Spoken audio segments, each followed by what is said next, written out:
अस्सलाम वालेकुम स्टूडेंट्स, आज हम आप लोगों को करवाएंगे SSC part 1 physics model paper. ये आपका है जी सेक्शन बी। सेक्शन ए अब मैंने आपको करवाया था जिसमें एमसीक्यूज थे। सेक्शन बी में आपके पास जो टोटल मार्क्स है टोटल 53 मार्क्स के होते हैं और टाइम जो अलाउड करेंगे वो आपको 2.45 आवर्स यानी तकरीबन पौने 3 घंटा आपको टाइम देंगे।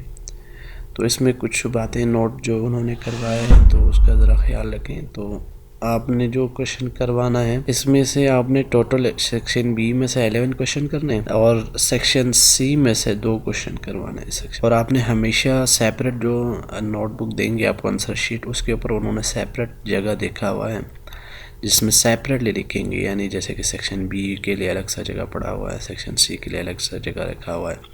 और उन्होंने इस साल थोड़ा सा और चेंज किया है। पिछले साल उन्होंने सेक्शन बी और सी पे हर जो क्वेश्चन है उसके लिए स्पेसिफिक जगह रखा था, लेकिन इस साल उन्होंने वो नहीं किया।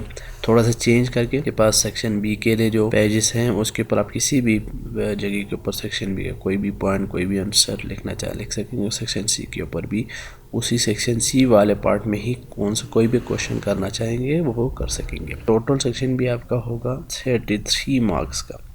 11 क्वेश्चन सामने करवाने, तो मैंने यहाँ पे आपको क्वेश्चन सॉल्व किए हुए model paper.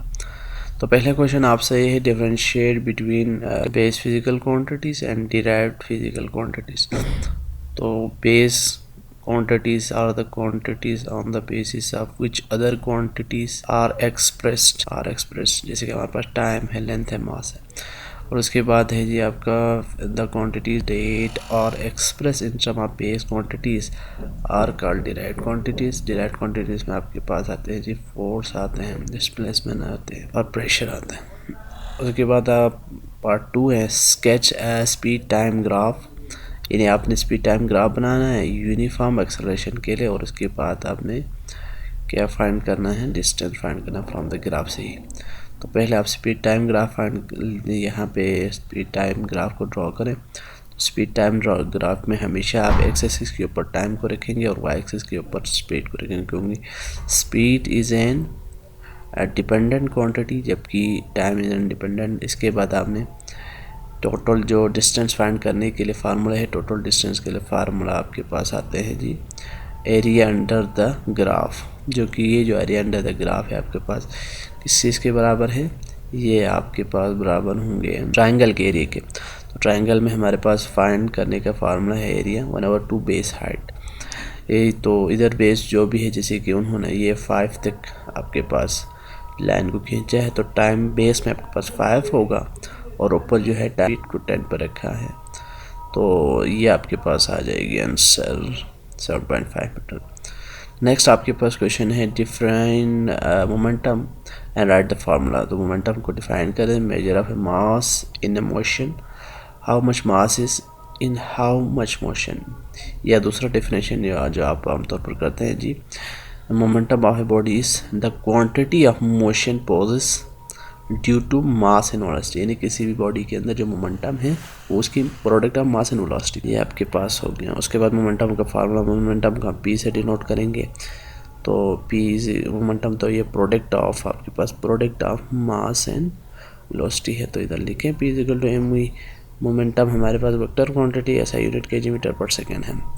Next question, what will happen to a person sitting inside ए बस when a bus turn to a corner to the left suddenly। अचानक से बस जो है टर्न लेते हैं, तो अंदर जो बैठे हुए पैसेंजर है उन पर जो है वो क्या हैपन होगा, क्या वाक़ई होगा। तो देखें जब बस टर्न करेंगे, शार्प टर्न लेगा अचानक से, तो पैसेंजर बाहर की तरफ गिरेगा, बाहर के डायरेक्शन में, क्योंकि इनर्शिया की वजह से। तो इनर्शिया क्या कहते हैं कि वो कंटिन्यू रखना चाहता है अपने मोशन को स्ट्रेट लाइन में, दस दे फॉल आउटवर्ड। तो 5th क्वेश्चन है जी, how does an artificial satellite keep on moving around earth, यानी वो आर्टिफिशियल सैटेलाइट जो है आपके अर्थ के अराउंड कैसे मूव करता रहता है। जब to move in a circular path we need centripetal, हमें पता है कि सेंट्रीपिटल फोर्स होगा तो कोई भी बॉडी सर्कुलर पाथ में मूव करते रहेंगे। लाइक ए नेचुरल सैटेलाइट में हमारे पास आते हैं moon, also required centripetal force to keep moving around earth. तो अर्थ की गिर्द भी मूव करने के लिए उन्हें क्या चाहिए, रिक्वायर्ड सेंट्रीपिटल फोर्स चाहिए। तो ग्रेविटेशनल फोर्स उन्हें जो अट्रैक्शन जो है between satellite and earth provide वो सेंट्रीफ्यूगल फोर्स देंगे तो वो मूव करता रहेगा। उसके बाद आपके पास है define a torque and Riders formula. तो टॉर्क को क्या डी से डिफाइन करेंगे, the turning effect of a force is called momentum. या मोमेंटम का दूसरा नाम आपके पास है जी, मोमेंटम का दूसरा नाम मोमेंट ऑफ ए फोर्स। तो मैथमेटिकली आप इसको लिखेंगे टॉ, और टॉक को इधर एफ मल्टीप्लाई बाई एल से डिनोट करेंगे। तो टॉक डिपेंड करेंगे फोर्स के ऊपर भी डिपेंड करेगा, मोमेंट आर्म पर एल के ऊपर डिपेंड करेंगे। इसका आपके पास यूनिट है जो न्यूटन मीटर। अगर 1 न्यूटन मीटर, टॉक का मतलब क्या है, यानी 1 न्यूटन अगर फोर्स लगा रहे हैं perpendicularly 1 meter long moment arm के ऊपर, तो हमारे पास 1 न्यूटन मीटर का टॉक वहाँ से प्रोड्यूस होगा। क्वेश्चन नंबर 7 है why the height of a car, racing car is kept low as possible. यानी जो रेसिंग कार है जो आपने देखे होंगे उसका जो हाइट है उसको हम क्यों लो रखते हैं। तो इसकी वजह ये है, the whole weight of a object act on a center. हमेशा कोई भी ऑब्जेक्ट है तो उसका वेट जो सेंटर ऑफ ग्रेविटी पे एक्ट करेंगे। To increase stability of a center of gravity is lowered by decrease height. तो हम कोई भी हमारे पास मशीन है, व्हीकल्स है, उसमें स्टेबिलिटी लाने के लिए उसकी जो सेंटर ऑफ ग्रेविटी है उसको केप्ट लो रखना चाहेंगे, लो। तो लो रखने से क्या होगा, जो मूवमेंट आपका जो बॉटम है किसी भी व्हीकल का वो हेवी हो जाएगा। In this case racing car center of gravity must be close to the earth. तो सेंटर ऑफ ग्रेविटी जो क्लोज होगा अर्थ से, that there are less chance of our turning of a car. तो car के गिरने का जो खर्चा है वो कम होगा। अगला आपके पास है इसी में से दूसरा, if a car is high, अगर हाई होगा तो क्या होगा, it as a to produce a torque in the car due to long moment arm. तो इसमें मोमेंट आर्म ज़्यादा होने से कार में टॉर्क प्रोड्यूस हो सकती है और इसकी वजह से जो है फॉरवर्ड रोल वो गिर सकता है। क्वेश्चन नंबर 8 है how does gravitational force of acceleration with altitude. यानी हाइट के साथ साथ ग्रेविटेशनल एक्सलरेशन जो वो कैसे कम होगा। यानी अगर आप हाइट में जाएंगे तो क्या ग्रेविटी कम होगी, तो मैथमेटिकली हम प्रूव करेंगे। तो G H is the height के ऊपर ग्रेविटी है, G M E G is the gravitational constant, M mass of earth, R is the radius and H is the height का स्क्वायर। अब यहाँ हमने ये किया है, ये सारे जी कांस्टेंट है, एम कांस्टेंट है, तो हमने ये देखना कि आर के साथ क्या रिलेशन होगा। तो जी और आर जो है ये इन्वर्स स्क्वायर का प्रोपोर्शन है। तो इक्वेशन हमें क्या बता रहे हैं कि acceleration due to gravity depend on the radius of earth as it surface से रेडियस के ऊपर डिपेंड करेंगे। Volume of G inversely proportional होगा square of a radius of earth के रेडियस के स्क्वायर के inverse proportional. But it does not remain constant, लेकिन ये कॉन्स्टेंट नहीं रहेगा। It decreases with altitude, height के साथ ये डिक्रीज हो रहा है। अल्टीट्यूड का मतलब है सी लेवल से आप कितने हाइट पे अबव जा रहे हैं। वैल्यू जो ग्रेटर होगा हमेशा सी लेवल के ऊपर बहुत ज़्यादा होगा, अगर आप हिल के ऊपर हैं तो वहाँ पे कम। नेक्स्ट क्वेश्चन है 9, a force of 100 Newton act on a body of 20 kg mass. A force है जी 100 न्यूटन 20 kg मास पे लग रहे हैं। The force accelerate a body from rest until attain velocity. यानी फोर्स की वजह से वो एक्सेलरेट होगा, फिर वो बॉडी रेस्ट में आ जाएंगे 20 मीटर पर सेकंड। आपसे कह रही है कि उसने कितना through what distance the force act, तो कितना डिस्टेंस है फोर्स, यानी उसके ऊपर फोर्स लगता रहा है कि वो रेस्ट में आने थे, कितना डिस्टेंस उसने ट्रेवल की ये फाइंड करना। तो डेटा बनाए, फोर्स आपके पास दिया, मास है जी, वेलोसिटी है, क्या फाइंड करना है, डिस्टेंस फाइंड करना है। तो work done is equal to F S के बराबर होगा, work done energy kinetic energy. तो F S equal to 1/m²। Procedure क्या है, यहाँ से क्या करना है, एफ आपके पास एस नहीं है, 1/2 तो फार्मूले का हो गया, आगे 20 kg मास है, 50 मीटर पर second square is its velocity. तो आपने इधर 100 को उधर ले जाके यहाँ मल्टीप्लाई उधर जाके डिवाइड होगा, तो आपके पास ये 250 आ जाएगा आंसर। नेक्स्ट आपके पास है जी why are the fossil fuel called non renewable form of energy. Fossil fuel को हम नॉन रिन्यूएबल क्यों कहते हैं, तो क्यों कहते हैं सुने, the source of energy which can not be release are called non renewable form of. यानी फॉसिल फ्यूल जो एनर्जी हमारे पास, एक दफ़ा आप फॉसिल फ्यूल का इस्तेमाल करें, जैसे पेट्रोल ऑयल की ऐसे फ्यूल्स हैं, तो दोबारा आप उसको रिप्लेनिश या रिन्यू नहीं कर सकें, इसलिए हम नॉन रिन्यूएबल कहते हैं। तो फॉसिल फ्यूल सच एज कोयला है, ऑयल है, गैस है, यूजुअली कंपोज ऑफ हाइड्रोकार्बन में मुश्तमिल होगा, जिसमें आपके पास कंपाउंड होंगे हाइड्रोजन और कार्बन के। One Burns can not reused, एक दफ़ा जलाया तो दोबारा इस्तेमाल है, इसीलिए हाइड्रोजन और तो उसके बाद क्या होगा, हाइड्रोजन और कार्बन जो है कंबाइन होकर oxygen from the air and the form oxide and carbon dioxide which can not produce heat energy, उससे दोबारा आप हीट एनर्जी नहीं कर सकते। हुक्स लॉ को स्टडी करें और मैथमेटिकल फॉर्म लिखें तो it is been observe that Hooke's law क्या है, deformation in length volume shape of a body depend upon the stress acting on a body। Hooke's law यानी किसी भी बॉडी में डिफॉर्मेशन लेंथ में वॉल्यूम में शेप में, तो उसके ऊपर जो स्ट्रेस लग रहा है उसके ऊपर डिपेंड करेंगे, यानी फोर्स के ऊपर। तो आपका जो हुक्स लॉ है वो कहते हैं कि द स्ट्रेन प्रोड्यूस, यानी स्ट्रेन कहते हैं change in length upon original length, किसी भी बॉडी में स्ट्रेन जो प्रोड्यूस होगा वो स्ट्रेस के डायरेक्टली प्रोपोर्शनल, जितना आप स्ट्रेस लगाएंगे उतना उसमें स्ट्रेन प्रोड्यूस होगा। और ये विद इन इलास्टिक लिमिट है, इलास्टिक लिमिट के अंदर आप इलास्टिक लिमिट से हट जाएंगे तो वो हो सकता है आपके पास परमानेंट डिफॉर्मेशन आए। तो ये हुक्स लॉ का मैथमेटिकल फॉर्म है, कांस्टेंट होना चाहिए stress upon strain, F is equal to K और K is equal to F upon X। What make a sucker to be pressed on a smooth wall, आप sucker को जो है wall के ऊपर प्रेस करते हैं तो कैसे होगा, तो the sucker is a dish shape, आपके पास ये डिश शेप का होता है।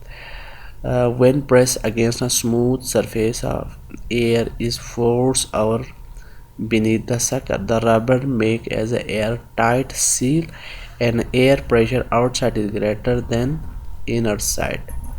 तो क्या होगा, then the force of rubber big sucker, यानी सकर में ये होगा अंदर जो एयर प्रेशर कम होगी, बाहर एयर प्रेशर ज़्यादा होगी, तो उसकी वजह से वो वहाँ स्टिक होकर रह जाएंगे। नेक्स्ट आपके पास है जी, describe latent heat of fusion and latent heat of operation को डिफाइन करें।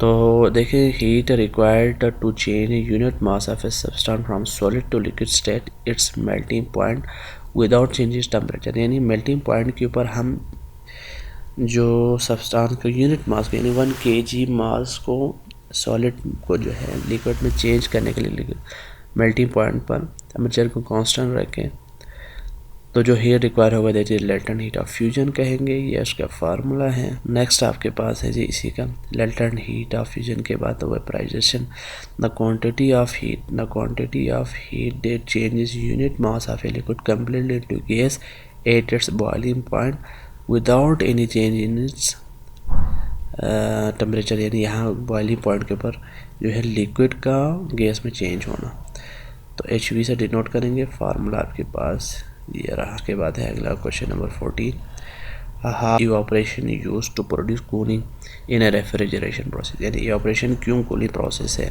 या रेफ्रिजरेशन का नाम क्यों सब। In general cooling is produce in refrigerator by evaporation, आमतौर पर कूलिंग जो है इवेपोरेशन की वजह से होगा। तो रेफ्रिजरेटर में हम कूलिंग प्रोसेस के लिए इवेपोरेशन यूज़ करते हैं। वोलेटाइल लिक्विड होगा तो वोलेटाइल लिक्विड जो निकल जाएंगे तो वो जो हमारे पास ऑब्जेक्ट हैं, जो भी चीज़ हम रखते हैं रेफ्रिजरेटर के अंदर, वो कूल हो जाएंगे। Behaving as a refrigerant, the refrigerant evaporate very easily and evaporation create the cooling effect। Nowadays in refrigerator chlorofluorocarbon HCFC ये यूज़ करते हैं लिक्विड या गैस को रिप्लेस करके, CFC गैसेस कहते हैं। The compression and expansion of HCFC reason the evaporation, यानी इनका कंप्रेशन होना और इनका रिलैक्सेशन या एक्सपेंशन को हम क्या कहेंगे, कूलिंग। क्वेश्चन नंबर 15 आपके पास है, how much heat loss in hour through a glass window, imagine 2.0 meter by 2.5 when inside temperature 30 and outside is 5, the thickness of the glass is 0.8 centimeter and the value of thermal conductivity of glass is 0.8 watt per meter per Kelvin। तो ये आपने data बनाना है। Area of window आपके पास दिया हुआ है, thickness of a glass भी given है, टाइम गिवन है, बाहर का टेम्परेचर टाइम टेम्परेचर 2 गिवन है, इन टेम्परेचर्स को केल्विन में चेंज करना है। फिर देखें हीट लॉस को कैसे फाइंड करेंगे। फार्मूला आपके पास है Q upon T is equal to KA T1 minus T2 upon L। यहाँ पर पुट करेंगे सारे वैल्यूज तो आपके पास आंसर आ जाएगी ये वाली। सेक्शन सी में आपसे कह रहे हैं कि 2 ही क्वेश्चन करने हैं, लेकिन हमने यहाँ पर आपको सारे सॉल्यूशन दिए हैं। आपसे कह रहे हैं कि थर्ड इक्वेशन ऑफ मोशन को स्पीड टाइम ग्राफ से फाइंड करें, यानी बॉडी एक्सेलरेट होना चाहिए यूनिफॉर्मली। तो ये सारी बातें हमने लिखी हुई है इक्वेशन को मोशन फाइंड करने के लिए। आपको सबसे पहले ये ग्राफ जो है ये सही से याद होना चाहिए। जब तक आपको ग्राफ नहीं याद होगा, ग्राफ सही से आपको जहन में नहीं होंगे तो आप नहीं फाइंड करेंगे। ये है जी आपने थर्ड इक्वेशन को प्रूव तो आप आसानी से कर सकेंगे। मैं आपको फार्मूला समझाता हूँ। थर्ड इक्वेशन ऑफ मोशन में जो चीज़ आपने फाइंड करना है वो area under the graph find करना है, यानी OABD। अगर हम सेकेंड इक्वेशन की बात करें, सेकेंड इक्वेशन में हमने सिर्फ फाइंड तो वही डिस्टेंस कवर्ड बाय बॉडी किया था, लेकिन हमने इस पूरे एरिया को दो हिस्सों में तकसीम किया था, area of triangle and area of rectangle करके। लेकिन इसमें आपने वो नहीं करना है, इस पूरे एरिया को कंबाइन लेना है। और ये जो आपके पास इस तरह के जो शेप्स होते हैं इन्हें हम कहेंगे, ये आपके पास आते हैं इस ऐसे शेप्स को हम क्या कहेंगे, ट्रेपेजियम कहेंगे। अगर ये बीच में जो आपको लाइन नज़र आ रही है इसको मिटाएं तो ये एरिया ऑफ ट्रेपेजियम बनेगा। तो एरिया ऑफ ट्रेपेजियम फाइंड करने का फार्मूला क्या है, एरिया ऑफ ट्रेपेजियम हमेशा आप फाइंड करेंगे, ये एरिया ऑफ ट्रेपेजियम इस तरह होते हैं, यानी इस तरह के शेप्स को हम क्या कहेंगे, ट्रेपेजियम। तो हमेशा एरिया ऑफ ट्रेपेजियम के फाइंड करने का फार्मूला ये है, सम ऑफ पैरेलल साइड,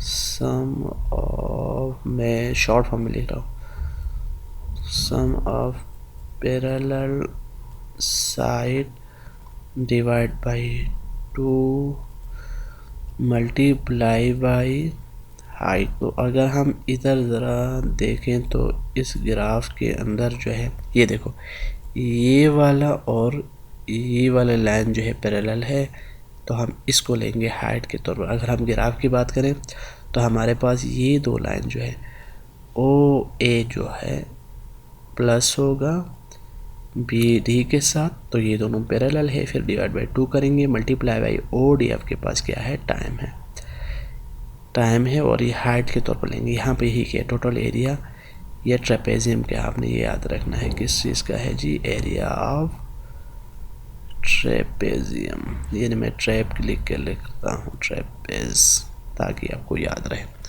तो मैंने कहा था कि OABD divide by 2 multiply by OD, इस 2 को लेके इधर ले जाओ, 2 को इधर ले जाने से ये मल्टीप्लाई होगा, तो इधर आपके पास क्या बचेगी ये। फिर हमने फर्स्ट इक्वेशन में किया था BC और OD आपके पास होते हैं किस चीज़ के बराबर होते हैं, एक्सेलरेशन के। तो BC और OD से यानी एक्सेलरेशन को दोनों तरफ मल्टीप्लाई करें, BC और OD इधर भी मल्टीप्लाई किया, BC और OD इधर भी मल्टीप्लाई करने से क्या होगा, ये और ये कैंसिल होगा, तो हमारे पास यहाँ पे सिर्फ BC बच जाएगी, ये BC बच गई, इधर ये हमने BC और OD लिखा।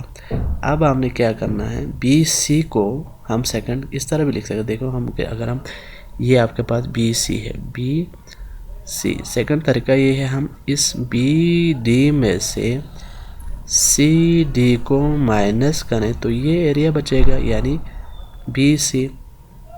तो ये सेकंड तरीका है, ताकि तो ये रहा जी।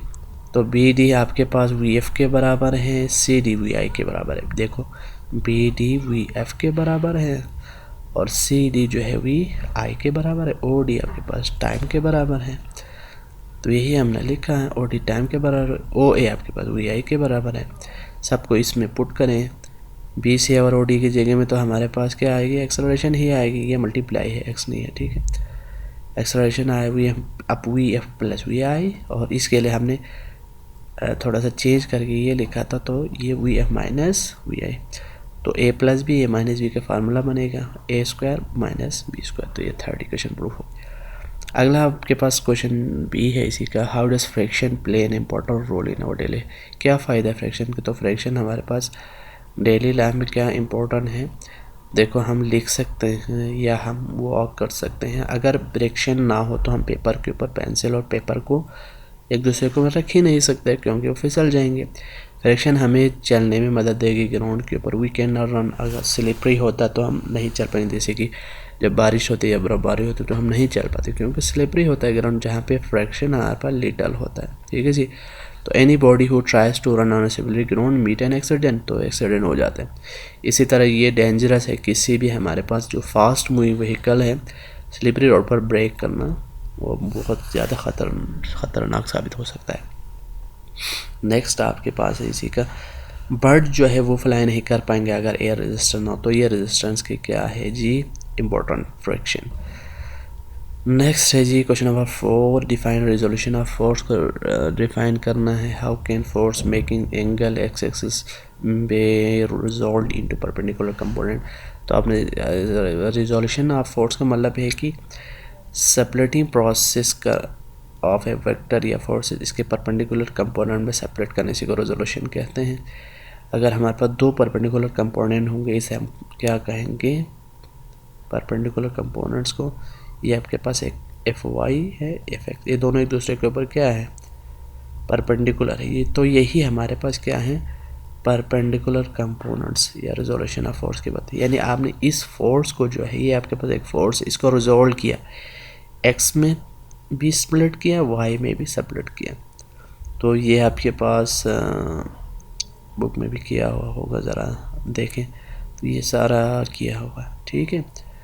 तो एफ एक्स और एफ आपके पास किसी साइन थीटा के बार कॉस थीटा के बार, कॉस थीटा हमेशा फार्मूला क्या है कॉस थीटा का, एंड बेस और हाइपोटेन्यूज, सॉरी बेस और हाइपोटेन्यूज। तो यहाँ पे देखें बेस में हमारे पास क्या है, ओ बी, हाइपोटेन्यूज में ओ है, तो यहाँ पे ही लिखा ओ बी ओ है।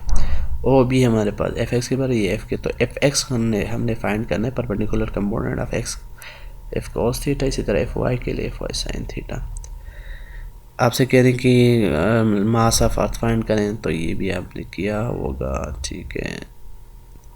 इसी तरह स्टेट एंड एक्सप्लेन आर्चिमेदेस प्रिंसिपल को, ये डायग्राम आपने ज़रूर बनाना है, डायग्राम नहीं बनाएंगे तो आपको नंबर नहीं मिलेगा। आर्चिमेदेस प्रिंसिपल को आपने प्रूफ करना है, हल करना है सारी बातें, ठीक है जी। उसके बाद है इसी का, how much ice will melt up 5000 joule of heat, latent heat of fusion of ice is, अगर 3,36,000 जूल पर केजी है तो आपने यहाँ पे क्या फाइंड करना है, लेटेंट हीट ऑफ फ्यूजन हमारे पास एच एफ है, ये हमारे पास हीट है, मास फाइंड करना है। तो Q F delta Q F is equal to M H F. तो फार्मूला रखें यहाँ पे 15 kg मास जो है वो मेल्ट हो जाएंगे अगर हम 5000 उसको जूल का हीट दे दें तो, ठीक है जी गाइस, थैंक यू। हम आप लोगों को आगे भी गाइड करते रहेंगे, हमारे चैनल को सब्सक्राइब करिए। तो इंशाल्लाह मैं आगे भी आप लोगों को एग्ज़ाम के हवाले से मज़ीद मेरे पास और भी पेपर्स है सॉल्व, वो भी आप लोगों को समझाऊंगा। आप लोगों का बहुत बहुत शुक्रिया, थैंक यू।